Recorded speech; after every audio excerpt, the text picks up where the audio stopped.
the Better Homes and Gardens Weber Chill and Grill Festival. And I was lucky enough to get a few moments alone with Guy Fieri, who had some awesome things to talk about regarding cooking with kids. Tell me about the whole Cooking with Kids initiative that you're adamantly behind. Well, if we really take, I mean, there's so many facets to talk about with cooking with kids. It's a life skill. It's an ability to make decisions and an empowerment, and we need to just look at that as the baseline for kids. Kids really need to have an understanding of resourcefulness and empowerment and what they can do with themselves. And I think that all participates into making great decisions for themselves about education and about social issues and so forth. So that's kind of like a common thread through this whole piece. But then we get to the other side of it and we say, kids love food. We all love food. It's the common denominator of people. So now if we give kids these skills, and they don't necessarily want to start off right off the bat wanting these skills, all right? They want to play video games. But if we teach them the simple basics, it's kind of like painting, like how does it, or playing the guitar, or anything that takes a little bit of practice. Once they get a hang of it, and they get to start to feel those successes, like the success of, you know, my son's a big chicken wing fan, so teach him how to make the dry rub. We go through all the different flavors. Here's the salt, here's the pepper, here's the paprika, here's the cayenne, here's the oregano, and he gets the flavors, then he mixes the flavors, and then he puts it on the chicken wing, takes them to the grill, and cooks them. And then when he serves them to everybody, and they get a chance, like, oh, these are the best chicken wings in the world, he gets to feel that success. You see him light up. It's kind of like the report card theory, you know, bringing that report card in and getting that, you know, getting those positive accolades. So there's that facet as well, is laying down the foundation, giving them the experience, letting them feel the return on investment, and going forward.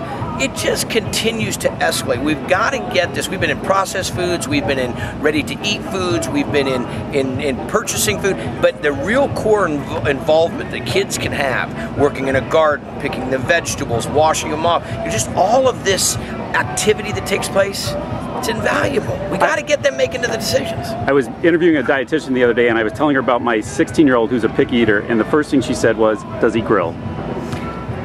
Here's the thing, you tell me something a person doesn't like to eat, okay? And I will tell you that there's most likely a time in their life where that item was made incorrectly.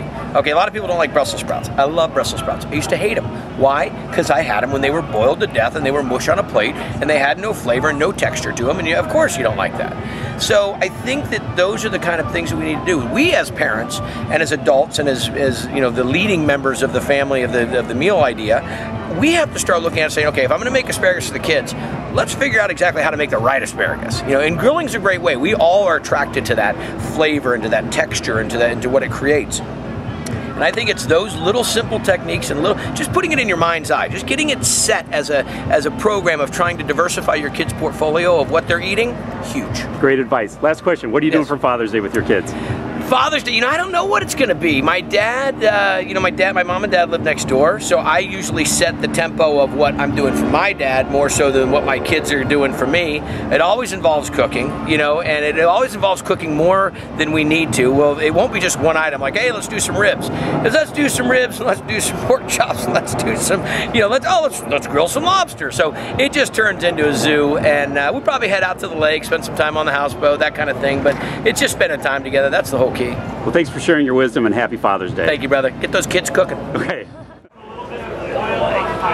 Thanks for the great advice, Guy. If you want more information on Guy's Kids Foundation, head over to cwkfoundation.org.